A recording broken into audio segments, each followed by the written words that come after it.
Okay, we decided to have a late start here in Wichita so it can kind of regenerate a little bit.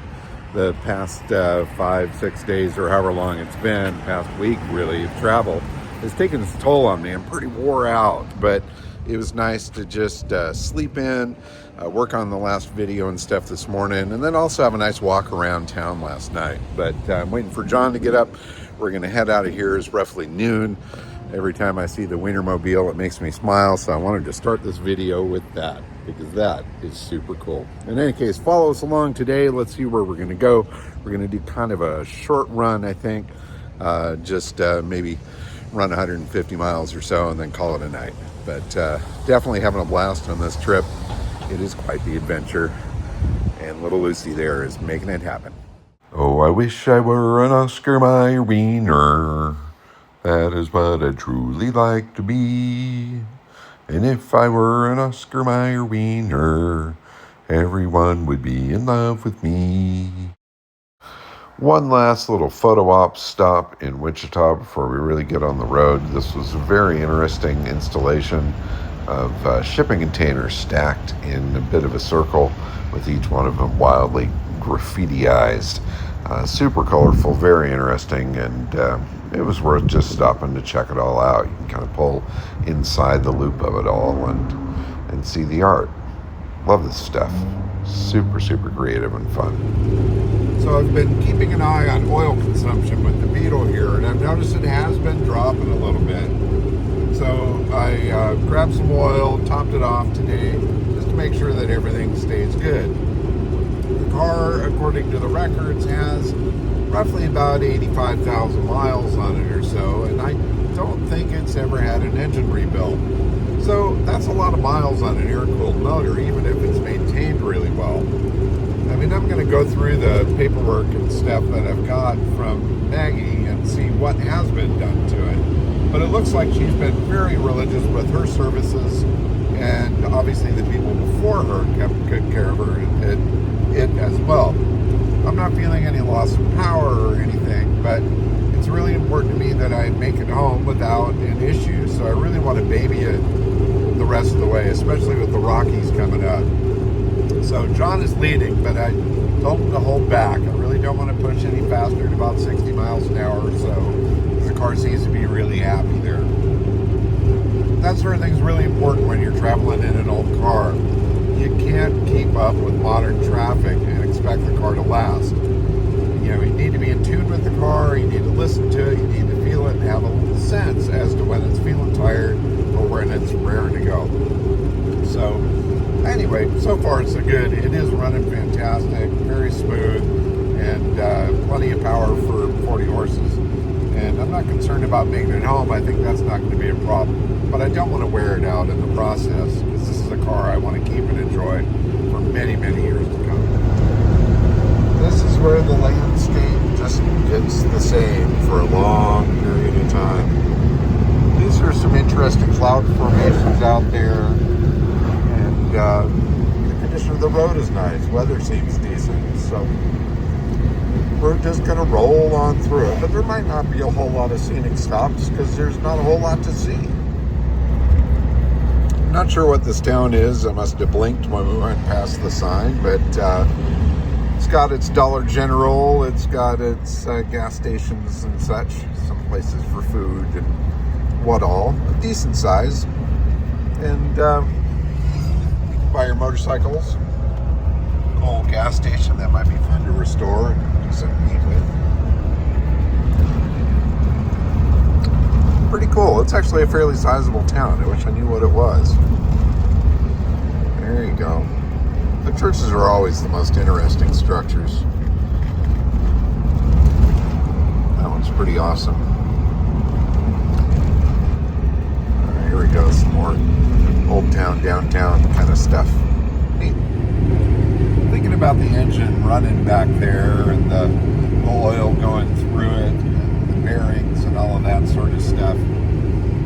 Kind of amazing, but it kind of matches this interesting theme that has come up from our meetings with people. Yesterday when we met up with Randy and Jacob at the museum, Randy was spitting some wonderful wisdom out one of the things he said in short was that without play, the engine seizes. So if you look up the word play in the dictionary, and it actually mentions that in regards to it, there needing to be some space for a machine to operate, to work. And we are machines, really, so we need to have play in order to keep running.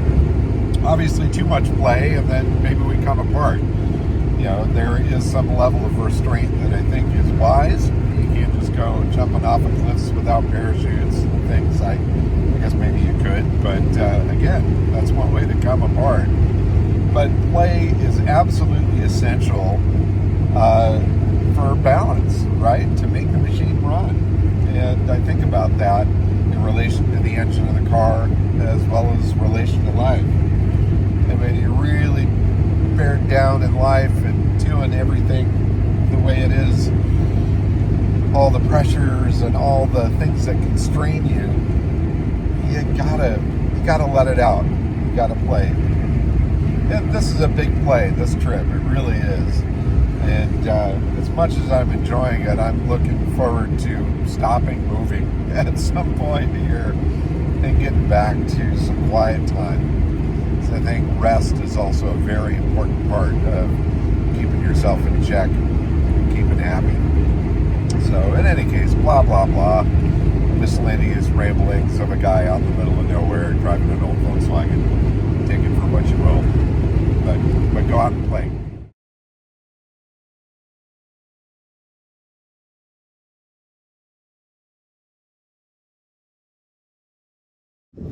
I see you've cracked open your supplies box.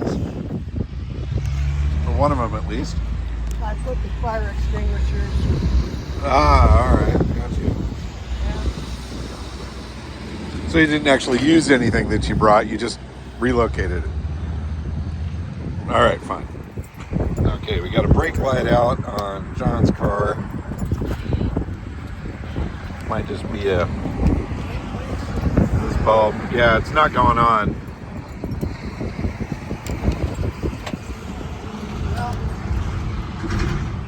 I mean, the bulb looks okay.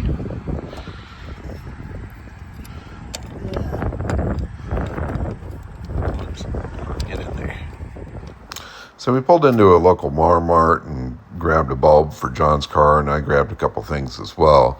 As we were pulling out, we came across this incredible sign. That is awesome. Donald's Cerviteria Smorgasbord. Give that bell a ring, John.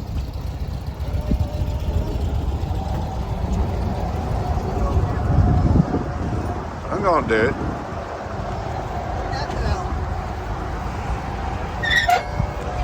There it goes. Too fun. It's hilarious. That's right. Cool. Great stop.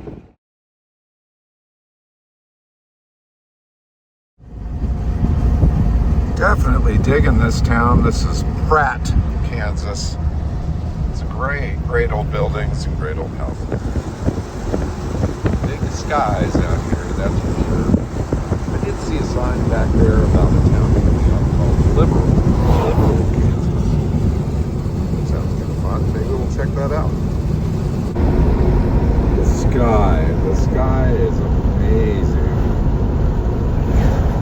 Especially with John's Gia up there. Pretty cool. Super pretty. You know, very dramatic. No crazy storms there, but obviously some beautiful puffy clouds. And the few little structures along the way, of course, are always interesting.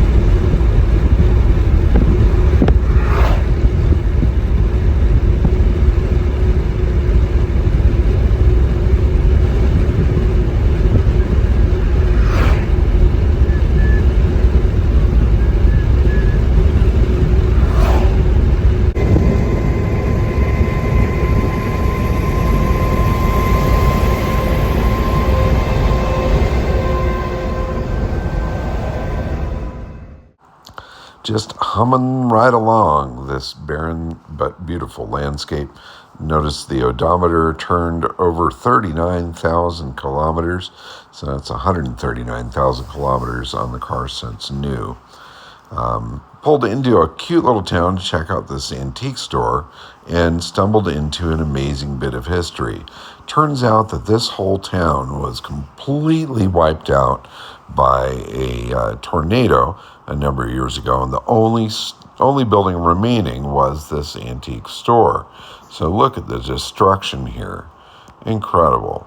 Now the whole town has been rebuilt, and so it's all new, and they built it all up very similar to what was there before, keeping that antique store in place, adding a nice theater. And there's some really cool stories and stuff there. The newspaper articles, all the photos historically of the place, as well as other special details and stuff. And the gentleman that runs the store there was an absolute dream. He was really, really super cool. He told me the whole story, and it was just a lovely meeting. You know, he's an older guy. He's starting to suffer a little bit with, a little dementia, I guess, perhaps, but fully operating and running. He did tell me the same story a couple of times, but I was happy to hear it. And it was really fun to walk around and look at the treasures there. The Hotel California single there was kind of fun. Morse's Nut Fritters display. In any case, it was very fun to walk around and look at the treasures. And I found a couple of things to buy, a couple of old Kansas license plates and a neat old toy to kind of add to my collection and to remind me of the stop and the day. Putnam Dyes thing was great, beautiful little Coke cooler. It was tempting to go big and buy several things, but I only needed one or two little things to remember the day. And the day ended up being a very memorable one indeed.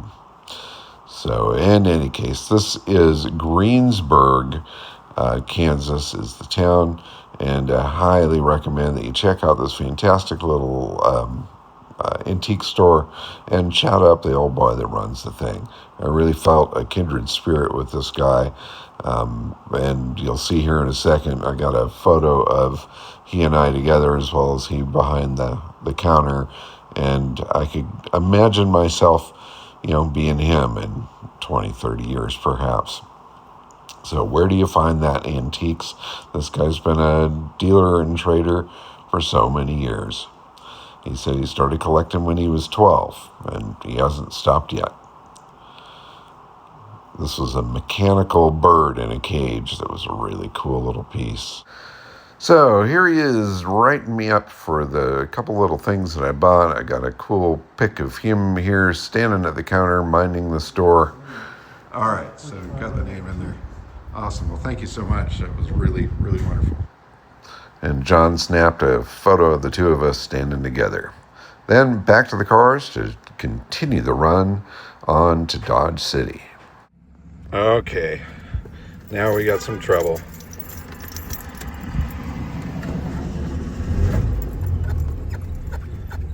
It is starving out. Fuel pump maybe? Not getting gas. Shit. Okay, it seems to be not getting fuel. We pulled off the air filter and darn it, dumped over and made a mess out of things, unfortunately. Okay, so fuel pump seems to be suspect. We're not getting any gas out of the line at all. It is an aftermarket fuel pump, which are known to not be fantastic. It was replaced according to the receipts, but not super recent. So we called the local parts store. Of course, they don't have anything like that, but we called Napa at the closest Napa. That's about 30 miles away, and they can get one for us in the morning. So I think we're gonna call AAA, get the car towed to that town, spend the night there, get that pump, hopefully 8 in the morning, put it on and be back on the road. So that's the hope. But anyway, it is what it is. This is the adventure we were looking for something to break down. And fortunately, it's not a rod hanging out the case or anything. If it's just a fuel pump, a couple bolts, and we're ready to go.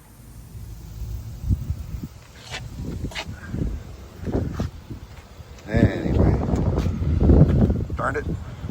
It was running fantastic until I stopped in this antique store. That's what I get, I guess. Well, at least it failed here in this nice little town. We've got shade to be in, and we are not out in the middle of freaking nowhere.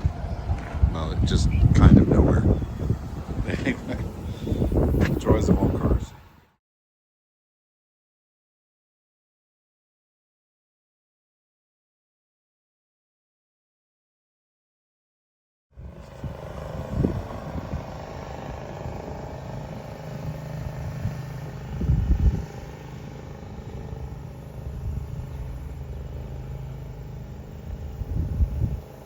Young driver.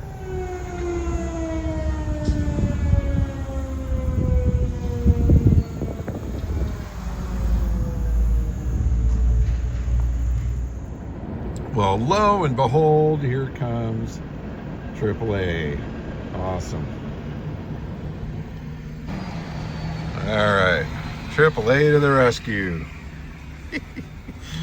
Not what I wanted, but I've got to say it's not totally unexpected.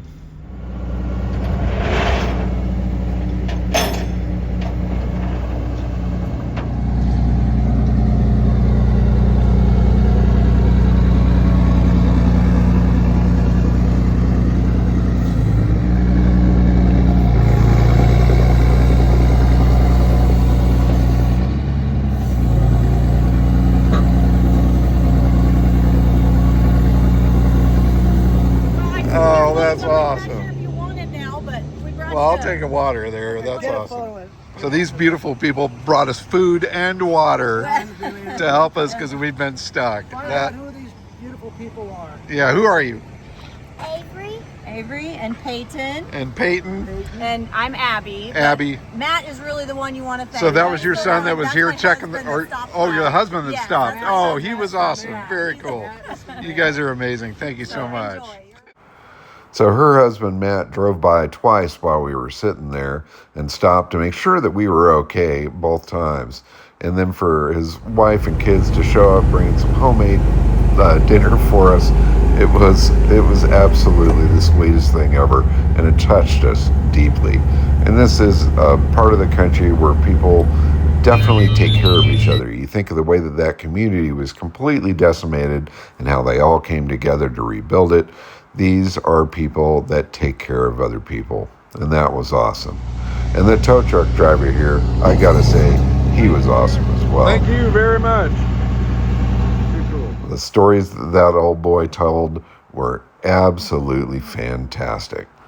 Probably the craziest story that he told, other than the woman that he stopped to help once that was not wearing pants, was that he had run a wrecking yard at one point, and often people would come and try to buy cars from him. And he had a Volkswagen bus, one with all the windows up in the top, and this guy really wanted to steal it from him, offered him real little money, and was a bit rude about it. And his response was, I would crush it before I took that amount of money. And the response from this guy was, oh, you would never crush that thing. And sure enough, he did. And when the guy asked him why he would do such a ridiculous thing, he said, the big yellow machine doesn't argue. That was a story I truly felt. Been there, done that, but haven't crushed anything. And as the sun sets over Pratt, Kansas, we have made it to Holiday Inn. The Beetle is safe and sound there in the parking lot. The parts are ordered and should be here in the morning. John's Gia is parked down there as well, and we're going to settle in for the night and attack the issue right in the AM. But what started out as, a little bit of a frustrating thing, something breaking, has really turned into one of the sweetest and most amazing parts of the trip. So, when morning comes, we'll run over to Napa, grab the parts, put them on there, and see if the problem is fixed. And I'm pretty confident it will be. And I've also got backup from a ton of people that found out that we were stuck. So I posted a couple pictures online and were flooded with responses of folks that want to help. So if our local Napa repair doesn't work, then there's some of the VW community that are within an hour or so drive that are absolutely willing to jump in and help. I even got a call from the editor of Hot VWs, the magazine I write for, that was calling to try to hook me up with any parts places that are in the area. In any case, it was super awesome, really overall, to have a problem and to figure out the best way to go about fixing it. And again, the car was running so fantastic, but these old fuel pumps occasionally just go out. The little diaphragm in them will get a hole in them, and then that'll be it. And I did notice it was it was starting to get a little harder to start when it was hot. And that happens quite a bit with old VW, so I wasn't thinking much of it. But I think replacing that fuel pump is going to take care of it. But I want to thank everybody that reached out to help us, the family that came to bring us dinner. I mean, that was absolutely fantastic and very well received. The tow truck driver guy was an absolute hoot. I'll never forget that old guy. I wish I could have had the camera on in the cab of that truck, as his stories went on and on and on. And we never would have met those people if we were driving along without any problems. So it's not an adventure without adversity. It's something I always say. And now we've got a little thing to overcome. And I can't wait to overcome it and get back on the road. Thanks so much for watching, everybody. And tune in tomorrow to hopefully see us back on the road. Bye-bye.